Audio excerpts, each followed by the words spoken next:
Centre में तो आप जवाबदेही तय कर रहे हैं। अब बहुत सारे लोग उठा रहे हैं कि देखो भाई, पंजाब में आम आदमी पार्टी की सरकार है, वहाँ पेपर लीक हुआ है, कर्नाटक में हुए हैं, केरलम की खबर आ रही है, स्टेट्स की भी कितनी जिम्मेदारी बनती है। और वो लोग आपसे पूछ रहे हैं कि क्या फिर वहाँ पर भी शिक्षा मंत्री को इस्तीफा देना चाहिए? क्योंकि हम सारे लोग जो सरकार में बैठे, जो अपोजिशन में बैठे हैं, जो आम जनता है, सब चाहते हैं कि ये देश आगे बढ़े। तो आपको लग रहा है कि एक ऑलरेडी जो एक फियर के माहौल को तोड़ने में ये प्रोटेस्ट कामयाब हुआ था, वापस से एक चिलिंग इफेक्ट हो रहा है इन सारे एक्शन का? अगर आप एक अच्छे इंसान को ऐसा रिस्पॉन्सिबिलिटी देते हो तो वो 20 और ऐसे लोगों को लाएगा जो रिस्पॉन्सिबल होगा। लेकिन धर्मेंद्र प्रधान का जिस तरीके से संसद के अंदर बीजेपी के सांसदों ने स्वागत किया, उड़ीसा गए तो इतनी भारी भीड़ वहां पर उनके स्वागत के लिए खड़ी। अगर मैं बीजेपी में कोई पियोन को जानता हूँ, ठीक है, वो बहुत अच्छा पियोन है, तो क्या मैं उसको वाइस चांसलर बना दूंगा? ये डिफरेंस हो। अल्टीमेटली हम लोगों ने उनको बोला कि अगर आप लोग अमल नहीं करते हो अपने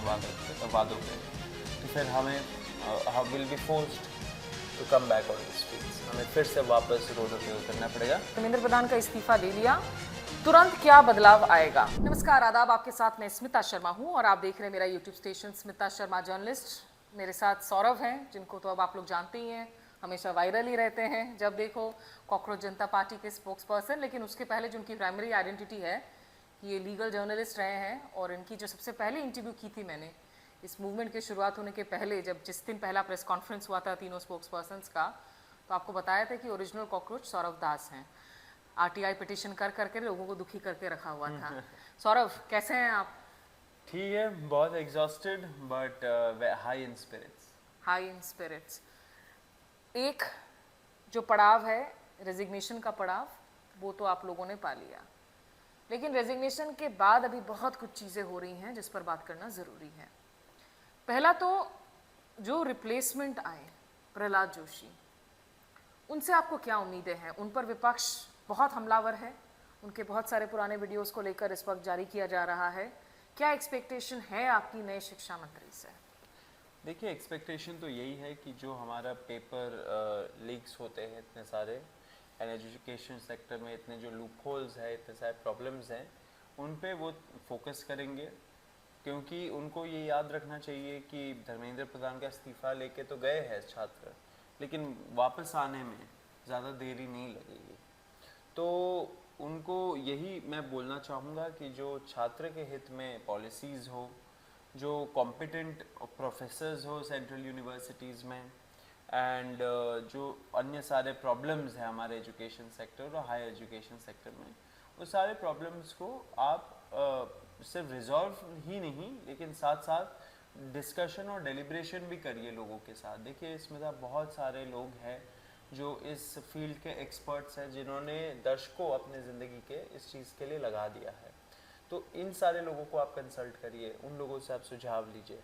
क्योंकि हम सारे लोग जो सरकार में बैठे, जो अपोजिशन में बैठे हैं, जो आम जनता है, सब चाहते हैं कि ये देश आगे बढ़े। एंड ये देश तभी आगे बढ़ेगा जब युवाओं को अच्छा शिक्षा मिलेगा, क्वालिटी एजुकेशन मिलेगा। लेकिन धर्मेंद्र प्रधान का जिस तरीके से संसद के अंदर बीजेपी के सांसदों ने स्वागत किया, उड़ीसा गए तो इतनी भारी भीड़ वहां पर उनके स्वागत के लिए खड़ी थी, इन तस्वीरों को देखकर आपके मन में क्या ख्याल है? देखिए, शर्मनाक है, उनको समझना चाहिए। देखिए, हमारे जो वॉलंटियर्स मीटअप का जो एक डांस वीडियोस थे, वो काफ़ी मीडिया ने चलाया कि देखिए देखिए सेलिब्रेट कर रहे हैं। ये तो हम लोग उसमें खासा आप डांस करते हुए तो बहुत ज़्यादा चला रहा था। अब देखिए, वो वॉलंटियर्स मीट जो था वो 150-200 लोगों का था।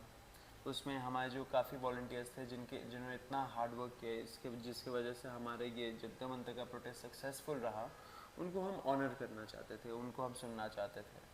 वो डांसिंग वीडियो के पहले जो हुआ वो सब तो नहीं चला कहीं भी। उसमें तो हम लोग सब फ्लोर पे बैठ के एक एक वॉलंटियर को माइक दे के उनसे उनका अनुभव वगैरह सब कुछ पूछ रहे थे। तो वो वीडियो बड़ा चला कि सेलिब्रेशन ये वो। लेकिन व्हाट अबाउट ये सेलिब्रेशन जो धर्मेंद्र प्रधान का सेलिब्रेट कर रहे थे बीजेपी एमपी, जैसे पता नहीं कौन सा तीर मार के आ गए वो बड़ा। वो पार्लियामेंट में आए तो उनको धर्मेंद्र प्रधान जिंदाबाद कर रहे थे। जब वो उड़ीसा पहुंचे तो एकदम माला वाला हीरोज वेलकम किया। It is very in line जैसे बीजेपी काम करती है, को वो माला चढ़ा देते हैं, को वो पैरोल देते हैं बार बार, जैसे राम रहीम है।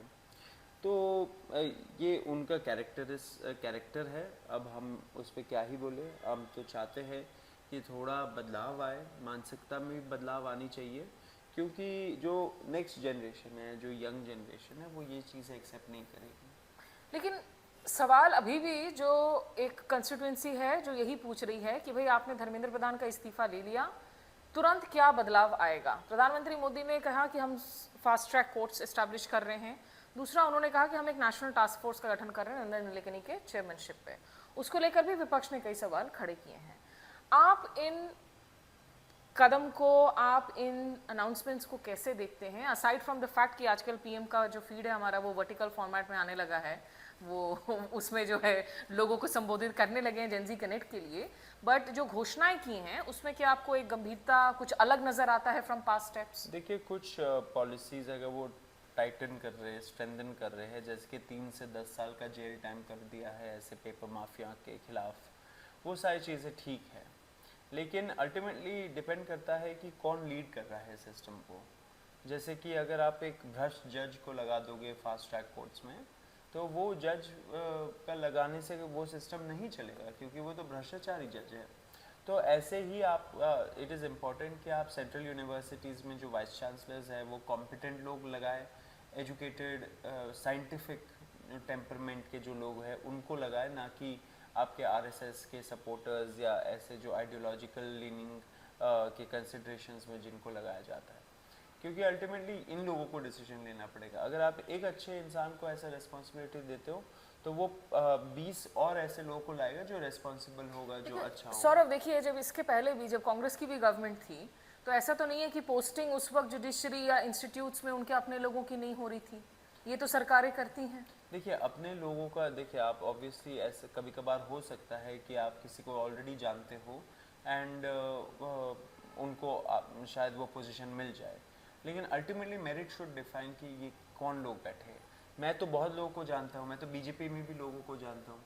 अगर मैं बीजेपी में कोई पियोन को जानता हूँ, ठीक है, वो बहुत अच्छा पियोन है, तो क्या मैं उसको वाइस चांसलर बना दूंगा? ये डिफरेंस होता है। तो लोगों को भी समझना चाहिए कि मेन कंसिडरेशन मेरिट होना चाहिए। उनके पास क्या पीएचडी है, उनका क्या एक्सपीरियंस रहा है, क्या उनका साइंटिफिक टेम्परमेंट है, ये सारी चीज़ों का कंसिडरेशन होना चाहिए। लेकिन अभी ये हो रहा है कि वाइस चांसलर्स के अपॉइंटमेंट में, टीचर्स के अपॉइंटमेंट्स में एंड ऐसे इम्पॉर्टेंट संस्थानों में, एजुकेशन सेक्टर में, वहाँ पे सबसे पहला and I think almost only consideration आजकल हो रहा है कि उनका आइडियोलॉजी क्या है, क्या वो शाखा से है, क्या वो आरएसएस से है, तब उनको लगाया जाता है वहाँ पे। इससे पूरा एजुकेशन सेक्टर का सत्यानाश होगा। इसे हम लोग शुरू से क्लियर थे कि धर्मेंद्र प्रधान का अकाउंटेबिलिटी इज़ अ मस्ट, क्योंकि अकाउंटेबिलिटी फिक्स होना चाहिए। अकाउंटेबिलिटी जब पर्सनली फिक्स होगा किसी का, तब नेक्स्ट टाइम एक कॉम्पिटेंट इंसान आएगा। प्रहलाद जोशी आ गए, हमें पता नहीं, अब उनका देखना पड़ेगा कि वो कैसे काम करते हैं। पहले के जो उनके स्टेटमेंट्स थे, बहुत ज़्यादा कॉन्फिडेंस को इंस्पायर नहीं करता है वो चीज़, लेकिन आगे देखेंगे क्या होता है। ये आप लोग इतने दिनों से, चूंकि आप नीट के पेपर लीक्स, दूसरे पेपर सिस्टम्स की बात कर रहे हैं सौरभ, कितना दारोमदार होता है जब हम एजुकेशन के सब्जेक्ट को देखते हैं, जो स्टेट और सब्जेक्ट सेंटर दोनों रिस्पॉन्सिबल होता है। सेंटर में तो आप जवाबदेही तय कर रहे हैं। अब बहुत सारे लोग उठा रहे हैं कि देखो भाई, पंजाब में आम आदमी पार्टी की सरकार है, वहाँ पेपर लीक हुआ है, कर्नाटक में हुए हैं, केरलम की खबर आ रही है, स्टेट्स की भी कितनी जिम्मेदारी बनती है। और वो लोग आपसे पूछ रहे हैं कि क्या फिर वहाँ पर भी शिक्षा मंत्री को इस्तीफा देना चाहिए? ये स्टेट्स की भी रेस्पॉन्सिबिलिटी है, जैसे कि आपने बोला, ये कंकरेंट लिस्ट में होता है एजुकेशन। तो डेफिनेटली जहाँ जहाँ पेपर लीक हो रहा हो या जहाँ जहाँ एजुकेशन सेक्टर में प्रॉब्लम हो, वहाँ के लोगों का अकाउंटेबिलिटी फिक्स होना चाहिए, cutting across party lines and ideologies. आम आदमी पार्टी गवर्नमेंट का भी होना चाहिए, कांग्रेस की गवर्नमेंट का भी होना चाहिए, टीएमसी का भी होना चाहिए। सो डेफिनेटली हम चाहते हैं कि जवाबदेही सबका फिक्स हो। हमारे केस में ये हुआ कि इमीडिएट जो ट्रिगर था वो नीट पेपर लीक था, and NEET one of the biggest largest paper examinations है, कॉम्पिटिटिव एग्जामिनेशंस है इंडिया में। तो ऑब्वियसली वो ट्रिगर पॉइंट था, एंड उसके वजह से ये प्रोटेस्ट हुए थे। लेकिन जो लोग ये पूछ रहे हैं कि कांग्रेस के स्टेट में ये मिनिस्टर, आम आदमी पार्टी के स्टेट में ये मिनिस्टर, तो किसी ने उनको रोका है वहाँ पे जाके प्रोटेस्ट करने के लिए या जंतर मंतर में आके प्रोटेस्ट करें? तो they are free to do so, and सब लोगों को करना चाहिए प्रोटेस्ट। प्रोटेस्ट करना एक संवैधानिक अधिकार दिया गया है हम लोगों को, रिकग्नाइज किया गया है हम लोगों का ये अधिकार। एंड जो जिनको प्रॉब्लम्स है उनको पीसफुल तरीके से प्रोटेस्ट करने का अधिकार है। तो जिनको प्रॉब्लम है कि इस स्टेट में, उस स्टेट में, ये स्टेट, वो स्टेट, वहाँ जाके वो प्रोटेस्ट करे, अच्छे से प्रोटेस्ट करे, एंड हम भी उस चीज़ को सपोर्ट करेंगे। लेकिन प्रोटेस्टर्स के खिलाफ जिस तरह की कार्रवाई देखने को मिल रही है सौरभ, जगह जगह से दो स्तर पर हो रही हैं। एक तो जो एफआईआर्स किए गए, बच्चों को हिरासत में लिया गया, पुलिस ने हालांकि कहा कि इसमें सैकड़ों जो है मिसक्रिएंट्स आए थे जिन्होंने या तो प्रधानमंत्री को गाली दी या जिनका क्रिमिनल बैकग्राउंड था। तो एक तो पुलिसिया कार्रवाई, उस पर कल जो सुप्रीम कोर्ट की इंटरिम रूलिंग आई उस पर आपने कहा कि ये कहीं ना कहीं राह खोल देता है कि सरकारें और ज़्यादा इन्वेस्टिगेशन भी कर सकें, लोगों को हिरासत में ले सके। दूसरा, बहुत वीडियो सरफेस हो रही हैं कि प्राइवेट इंडिविजुअल्स चुन कर जा रहे हैं ढूंढने के लिए उन एजिटेटर्स को जिन्होंने कुछ बयान दिए हों प्रोटेस्ट में, और उनको ऑन कैमरा इंसल्ट किया जा रहा है, गाली गलौज की जा रही है, उनसे माफ़ी मंगाया जा रहा है। तो आपको लग रहा है कि एक ऑलरेडी जो एक फियर के माहौल को तोड़ने में ये प्रोटेस्ट कामयाब हुआ था, वापस से एक चिलिंग इफेक्ट हो रहा है इन सारे एक्शन का? ये सब चीज़ें काम नहीं करेंगी। आप कितने लोगों को जेल में डाल देंगे? आप कितने लोगों को डरा धमका देंगे रोड पे? एक आध लोगों को आप कर सकते हो ये चीज़, उनको हम लोग सपोर्ट कर रहे हैं। हमारा जो यंग जनरेशन है उसका कम्युनिटी सेंस बहुत अच्छा है, एक दूसरे को हम लोग हेल्प करके आगे बढ़ते हैं, एंड वैसे ही होगा। तो इंस्टेड ऑफ फोकसिंग इन चीज़ों पे एनर्जी, आप सरकार को एंड सरकार के जो लोग हैं उनको फोकस करना चाहिए कि लोगों का कॉन्फिडेंस कैसे बढ़ाए सिस्टम में, एजुकेशन सेक्टर में। एंड जी, ये ज़रूर बात है कि सरकार ने हमें गारंटी दिया था 25 तारीख को, जो हम लोग बोल रहे जंतर मंतर एग्रीमेंट। जंतर मंतर एग्रीमेंट के हिसाब से जो एफआईआर्स थे वो सारे विड्रॉ होने थे, जहाँ सिर्फ दिल्ली में नहीं, जहाँ जहाँ बीजेपी एनडीए रूल स्टेट्स है वहाँ भी। एंड एक रिटन गारंटी आना था कि फ्यूचर में भी कोई ऐसा एक्शन डायरेक्टली या इनडायरेक्टली किसी भी प्रोटेस्टर के खिलाफ नहीं लिया जाएगा। वो बिहार और असम में अभी नोटिफिकेशंस निकले हैं। सरकार ने उसके बाद भी बहुत बार रीच आउट किया हमें, हम लोग मिले भी है सरकार के रिप्रेजेंटेटिव से, एंड उसमें हम लोगों ने बोला कि अभी ट्यूसडे तक आना था ये चीज़, कल आया नहीं। तो आज भी हम लोग को बुलाया था, कुछ सीनियर ऑफिसर्स थे, उन लोगों ने मिलने के लिए। मैंने भी एक न्यूट्रल वेन्यू दिया, वहाँ पे हम लोग मिले।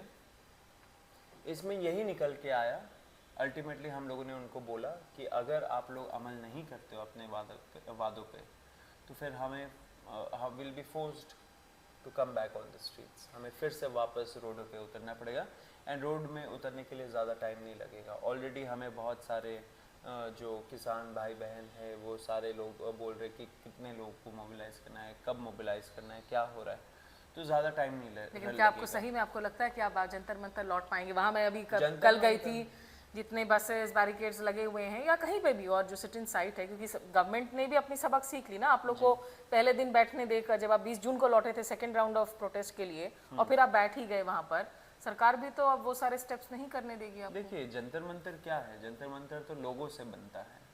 सरकार ने कोई तोहफा तो दिया नहीं है कि आप जंतर मंतर में बैठ जाइए।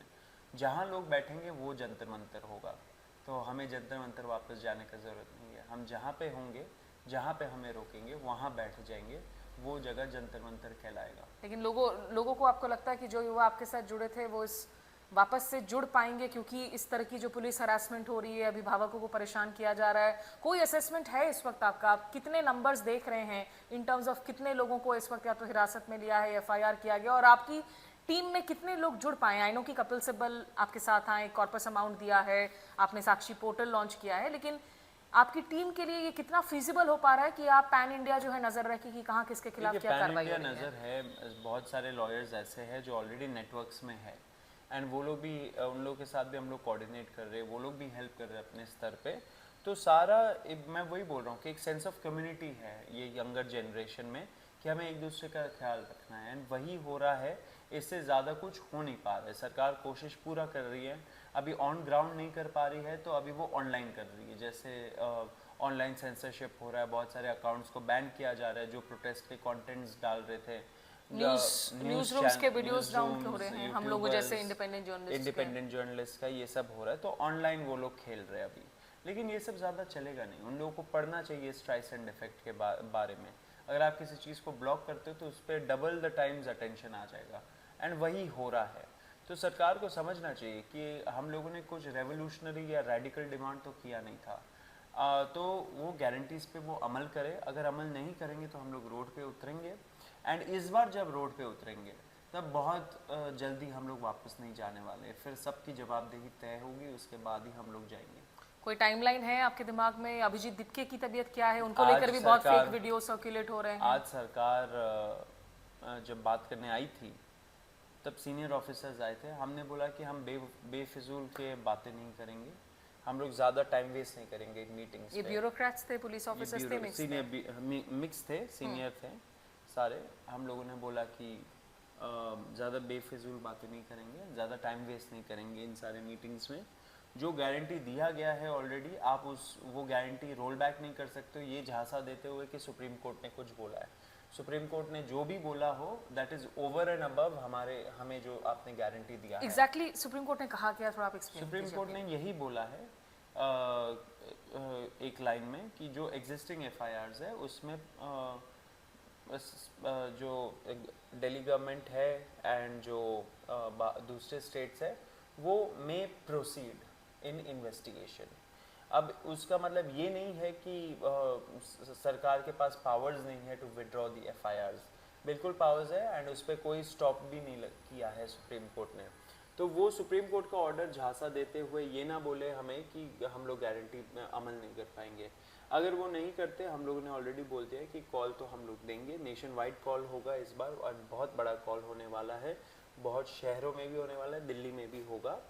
तो नेक्स्ट टाइम जब वो हमें बुलाए तब जो रिटन गारंटी था उसका एक ड्राफ्ट हमें ऑलरेडी भेज दिया जाए, एंड जो एफआईआर्स के कॉपीज़ है दिल्ली में स्पेशली वो हमें मिल जाए, उसके बाद ही फर्दर बातचीत हो सकती है। नहीं तो it's a waste of time.